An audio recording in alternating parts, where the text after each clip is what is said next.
Oh, it is so nice to have you join me on The View from Abroad. And, we're going to be joined today. I can't help but jump to this bit. We're going to be joined shortly by a woman who has founded one of the world's largest youth arts festivals. Each year, she makes it possible for over 800,000 kids to be experiencing, creating art, drama, music, dance, and there's no charge for them. It's all for free for them. And it's happening in the world's most expensive city. So, how she does this is kind of a magic trick. I don't know how that works. She's amazing. Lindsey McAllister will join me here shortly and share how she makes this magic. And she chose to kick off this episode of The View from Abroad with this column. So we're going to give a listen to this, written 30 years ago, and then chat with Lindsey. A match made in heaven. I don't know.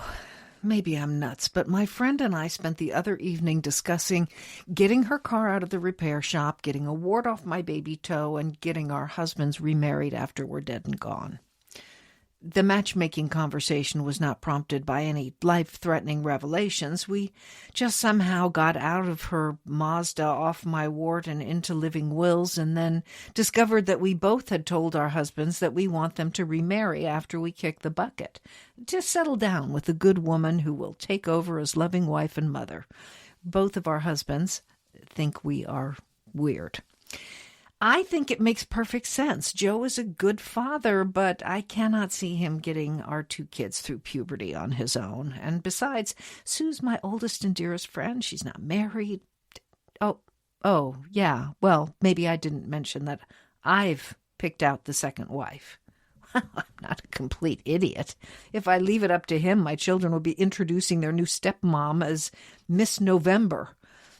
This isn't about happiness, It's about my resting in peace, and I will rest quite comfortably knowing that Sue is making my son clean up his room, my daughter take off some of that eye makeup, and my husband crazy in my absence. My friend with the Mazda is giving her husband some say in the matter. She has made up a list of candidates and left it in the filing cabinet for her husband to peruse. A list? That's nice. Give him a sense of control over his destiny, the right to choose. Well, it's not a very long list. There's only one name on it now. All the women I think would be right for him are married, and what are the chances?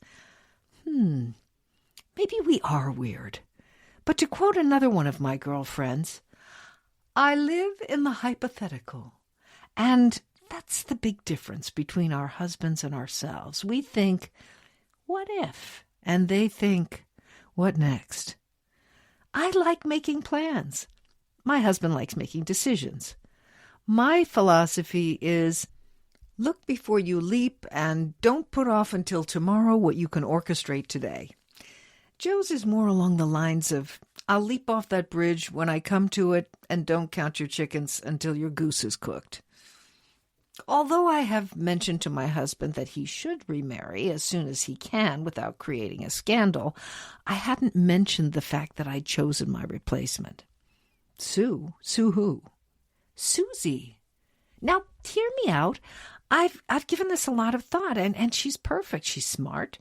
She'll be great with the kids. And Joe, think about it. Sue is a knockout. It's true. So why is she still available? Well, very picky. Sue is waiting for Mr. Right, and I found just the man for the job. Unfortunately, she'll have to lose me to get him, but she'll get over the grief, and they will live happily ever after, and I will rest in peace. As I explained this to Joe, he looked rather nonplussed. You're nuts. Does Sue know about your plans for us all? Well, as a matter of fact, no. Maybe I ought to have a word with her.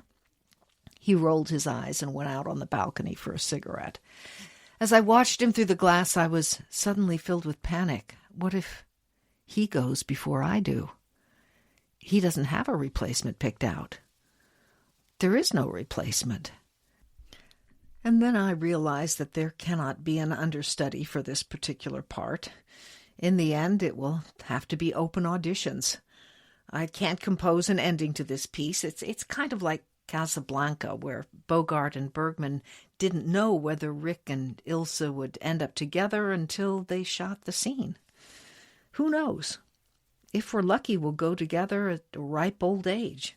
I guess you just have to look both ways and leap into that great beyond when you come to it. Lindsey, you are here.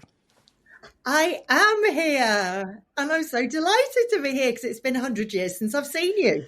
I know. I think the last time we met was over a cup of coffee on Tin How Temple Road or something like that. Yeah. Yes, and since that time, I've moved to Portugal, and I know that you had a fabulous summer holiday in Europe. I saw some of the pictures that looked absolutely amazing. I'm a total oversharer. Can't help myself. Well, that's the perfect guest for this show. We love the oversharers. I think actually the very first time we met, and you correct me if I've got this wrong, but I believe we had sons named Sam at about the same time. And my Sam was at Quarry Bay School. And I think you had your first introduction of sort of a movement dance thing was called Crazy Legs. Am I right? Was that Scrambled Legs? Scrambled Legs. And yeah, so I just love the title so much that I thought, how am I going to use this? I'm going to create some sort of youth dance company for littlies. And then it was so popular that the younger brothers and sisters wanted to get involved. And so I had to create a Scrambled Toes. So listen, let's just start off looking at this column. I mean, 3 decades ago, what's changed? Well, we were both I was married to somebody, you were married to somebody else. Right? The column is all about, well, it's all about death, really. And you know, what do you do if the other person goes? Do you and your husband, Donald's a doctor, right? He is, yes. Do you ever talk about, you know, like, what's the plan? No. We focus on the plan that's actually happening in front of us. We haven't actually really discussed what happens when one of us goes. So no, definitely focusing on the now. Well, I just had my will drawn up here in Portugal, right? And I went through the whole thing because you do it through a notary here. And I went through the whole thing. I got home and I thought, oh, you know what I forgot to put in there is what to do with my quote unquote mortal remains. And you know what came to mind for me? Have you ever heard the John Prine song, Please Don't Bury Me? Oh, yes. I'll sing a little snippet and you can join in if you know, and you at home, join in if you know the chorus. You said, please don't bury me down in that cold, cold ground. No, I'd rather have them cut me up and pass me all around. Throw my brain in a hurricane and the blind can have my eyes. Deaf can take both of my ears if they don't mind the size. You know, that was basically what I said. I didn't say cut me up and pass me around, but I said, you know, incinerate my ass. And then, I mean, we've done wills and we have talked about what will happen with our bodies. But yeah, I mean, we haven't done what you suggested, which is actually, if I went first, who Donald would marry next. Oh, nobody does that. That was insanity. Yes. That was just me. I quite like that because I am a little bit of a, you know, an over planner and I like control. So the fact that I would plan who he would marry next is not like too far fetched. As it turned out, none of that came to be important in my situation. But it was a funny little thing there. And you know, I think to myself, and this is something that is, you know, I mentioned it in a previous podcast. Getting old is actually a privilege. You know, I mean, I was in my late 30s, I think, when I wrote that column, figuring out, you know, controlling, as you say, who was going to do what. But, you know, both of the women that I mentioned in that column are no longer with us. Oh. The girlfriend who I was taking the walk on Bowen Path, and she already had somebody in a filing cabinet for her husband. she's gone, and that best friend of mine from childhood is gone. Oh, wow. So yeah, so I mean, it is. I think that your philosophy of let's be here now, and make sure that you're making every minute count is a very, very good one. Yeah, no, I'm very much a seize the day person. Mm. Okay, but I'm not going to let this go. I'm not going to let this go because I want to know, how do you feel about the thing of saying, you get diagnosed with something terrible, right? My mom had Alzheimer's. So like, I look at that and I go, and if something like that happened to me, I would have no problem going to, wherever, Switzerland or the Netherlands or wherever they do that voodoo that they do so well, and gather loved ones, family members around me and say, this is the last roundup. How do you feel about that?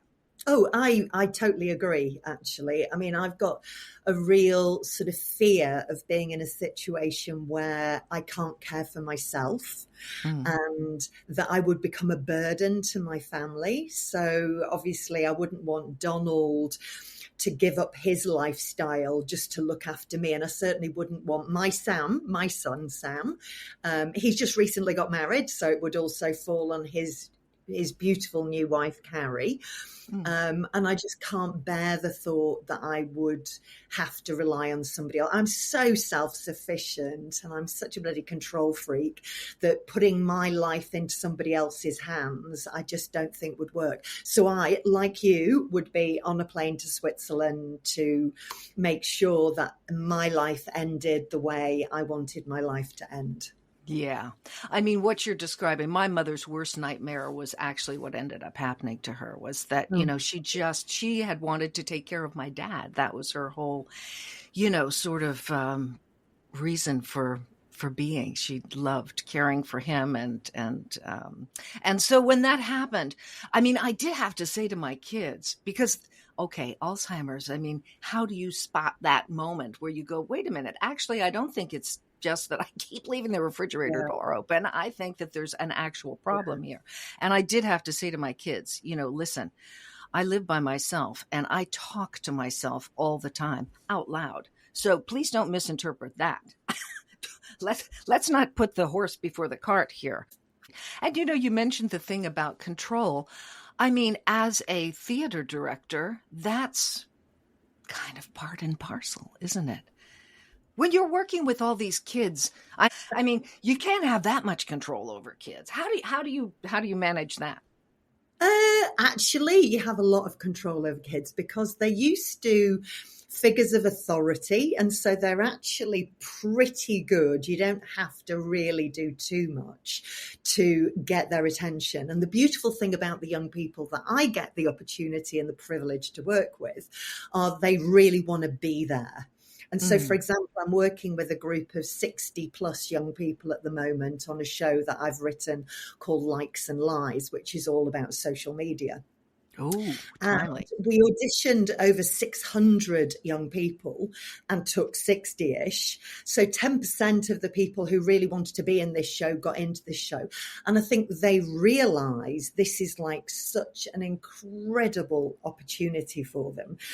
And a privilege for them to be there in this space, learning from everybody, that actually discipline is just so not even a thing that I even have. I just have to raise an eyebrow and then the room is quiet. So, yeah. I think that opens up some interesting conversations. I mean, talking to my kids about, my end of life plan. It's not, that's for me, none of this stuff is spooky or scary or difficult. I don't have a hard time at all. And in fact, I've said to them, if I get hit by a bus tomorrow, I've had a ball. Yeah, no, I mean, I feel exactly the same. And I've said the same to Sam, I mean, I've said to Sam, if I become, a burden, just take me to the top of one of Hong Kong's highest buildings in my wheelchair and just like tip me over the top. Now, and I don't think he will actually do it, but who knows? Well, now everyone will know where to go to look for the suspect. Well, listen, I want to take a little break here now and talk about more about the work you're doing and about the Youth Arts Festival. So let's let that be our infomercial. And then when we come back, of course, I want to hear the story that was stimulated or uprooted by something in that crazy column.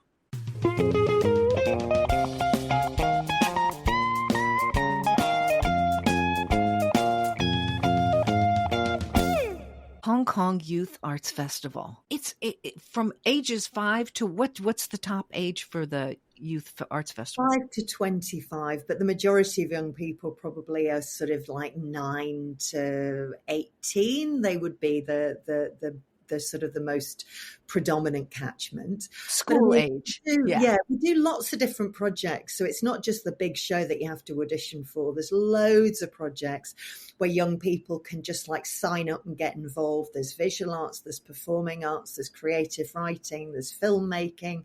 There's, an awful lot of things for hopefully all the young people in Hong Kong who want to participate. Everything's free of charge. And so obviously it's not about your parents having enough money to put you into the project, which in Hong Kong, a lot of projects are like that if you don't have if you don't have wealthy parents, then you would miss out on opportunities. I always set this up to be something that was for everybody and anybody who had a curiosity or who had a passion in the arts. When you started this, when Scrambled Legs and Scrambled Toes took a, sort of metamorphosized into the Hong Kong Youth Art Festival, was that your goal to make it 800,000 people? Was that a vision or? God, no. Tell me. No, I mean, I literally was clueless when I was setting up YAF. I mean, I was very much the artist, didn't have any sort of practical experience of fundraising or, booking venues or actually the practicalities of making something. So I bumbled around for the first few years, never really had a big vision. And what happened over the years, we actually changed the name from Festival to Foundation in 2006, just because the festival, which was like a condensed period of time with activities, started to get bigger and bigger and bigger and bigger. And so we were like 365 days a year festival. And that seemed like not really to capture what we were. So we changed the F for, lucky it was an F, to Foundation. And so that's what we've been known as since then. And it's free because you had good people like, I can mention Swire. I think they were up front and early on in this, yes, right? Swire, Standard Chartered, they've been with me for like 30 years. I mean, longer than most marriages, actually, I usually say. And they've had an amazing commitment. I mean, we've been so lucky, like the Jockey Club have been fantastic. And corporates in Hong Kong really see the benefit of the work that we're doing. And they also see that, the impact that the work has on the next generation. And obviously, we're now generations in.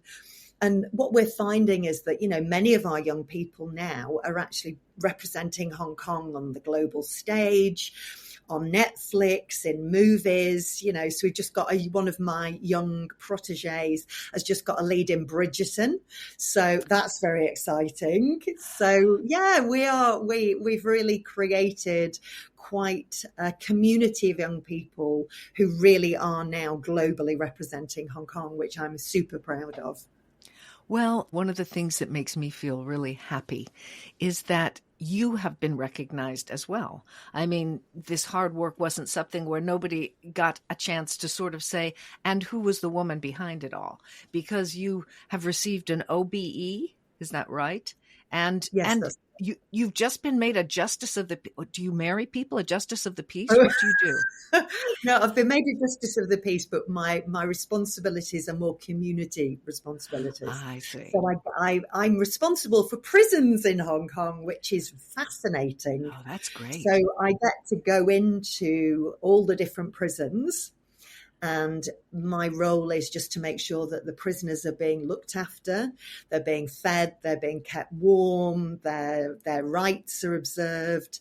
And you get to meet some really fascinating people doing these visits.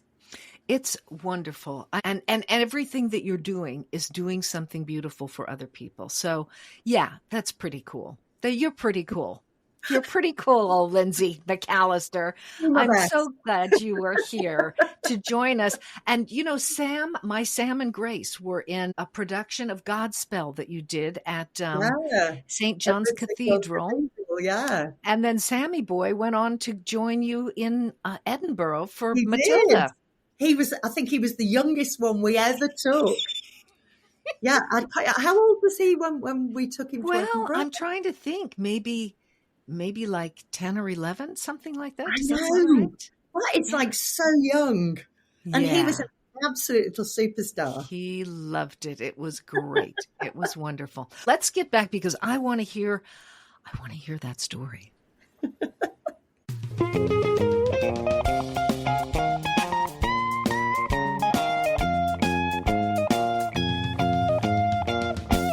All right, Lindsey McAllister. I gave you a couple to choose from, and you picked this crazy column about picking a replacement for me when I fall off a cliff. What came up for you out of that? Well, you gave me the choice of two, and I thought out of the two that you gave me, I was like, oh, well, I have got a good husband story. So I had been invited to a cocktail party. And I thought, wow, the theme of this cocktail party is so cool. Drinks and snakes. So I immediately rushed out to Toys R Us and bought all these snakes and fashioned this sort of Medusa outfit. Arrived at the cocktail party, walked in, and everybody else was in cocktail wear.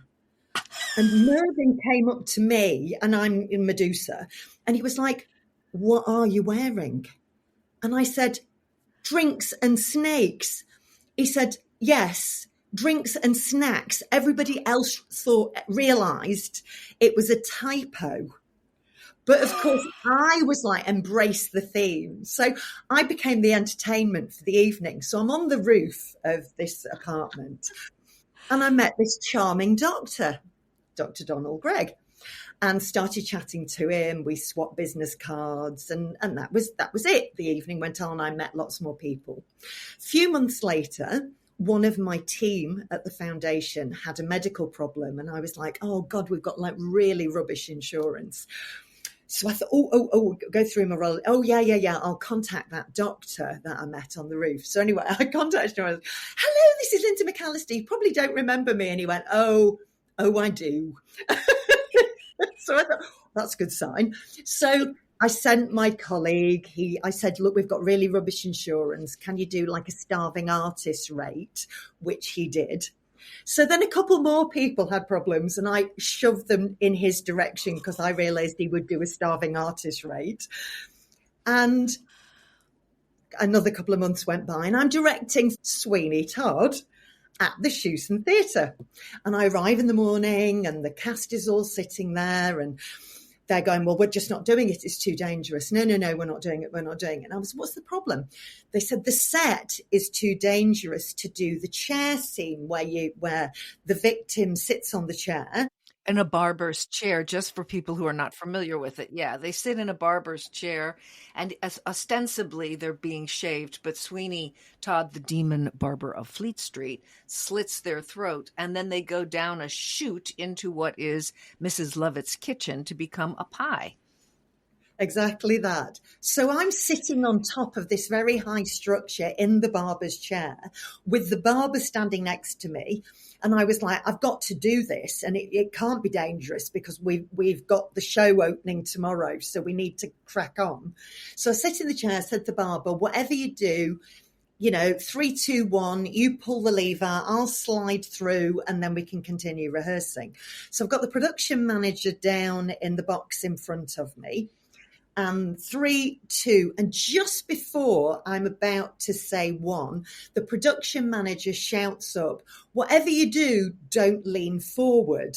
So I say 1, the barber pulls the lever, and I lean forward and smack my head on a metal lip, which is going into this box. So there's like blood everywhere. And the cast are all like, told you it was too dangerous, blah, blah, blah, blah, blah. So my head's like split open. And I'm like, I have to stop you here and go, and you're worried that this is going to be too gory for kids. And then the director slices her heads open and there's this was blood with my everywhere. adult cast. If this had been with the youth grown-ups. cast, Oh, thank God. awful. I had an awful moment there. Especially I thought to myself, gee, you're quite bullshy there. No, what do you mean it's dangerous? We open tomorrow night. Get that kid. No, exactly. Yeah, not with kids, not with kids. All right, go on. I'm like bleeding all over the place. I said, just can somebody like get me an ice pack or something? So they got me an ice pack, got me a plaster, put the plaster on. I'm like, right, okay, well, we'll sort out the problem and then we'll get rehearsing again. They're like, you can't possibly rehearse.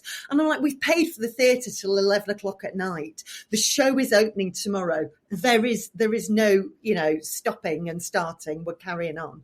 So the day went by. We sorted out the box. The barber's chair slipped easily into the box, no problems. Got to 11 o'clock at night. I'm in a taxi going home. First time I look at myself and I thought, oh my God. So anyway, I rang Matilda Hospital because I knew Donald worked there. So I was like, there's a Scottish doctor. I can't remember his name. He's got a practice at Jardine House. They were like, oh, Dr. Greg. Yeah, Dr. Greg. I said, is he on call? No, he's not. Oh, well, can he be? So anyway, they got him and he rang me back and said, what's the problem? I told him. So he said, just get the taxi up to Matilda. He met me there, wiped me up, stitch me up, and it was love at first stitch. So if he thought you looked shocking as Medusa, he didn't know what he had in store when you walked in there. Indeed. Yeah, we actually have had a party since our own party, which was a drinks and snakes party, as Very a celebration of that. And people did actually bring live snakes, which was very exciting. Oh. Yeah, brought them in cases, and somebody had one wrapped around the neck. Not for the faint of heart. Yeah. Well, that is just a wonderful tale. Lindsey McAllister. Let's do this. I want to say one other thing. In addition to directing shows and Youth Arts Festival, which is, by the way, www.hkyaf.com. Do you take donations? Oh, we definitely do. Oh, then I'll say it again. www.hkyaf.com if you would like to support this amazing organization. But Lindsey, before we say our fond farewells, you have started you've started a whole other career going back to the future, and you are painting beautiful, big abstracts. I am, yeah. So I went to art college 100 years ago in the UK and literally hadn't picked up a paintbrush, hadn't done anything since I arrived in Hong Kong, which is almost 40 years ago. And I got COVID last year, had some paint, had some canvas, and just started painting again. And I was just like, oh my God, I'd forgotten how much this makes my heart sing. So at the age of 64, I reinvented myself as a fine artist. And it's been an amazing 18 months. And I've just got so many different opportunities. And I've got galleries now in the Philippines, in London, and in Hong Kong that I'm exhibiting with. So it's just been a bit of a crazy ride. It's wonderful. And I think, that whole idea of being able to reinvent yourself. I mean, yeah, I moved here at 67, 68. I'm going to be 70 next year and start a podcast. Seize the day.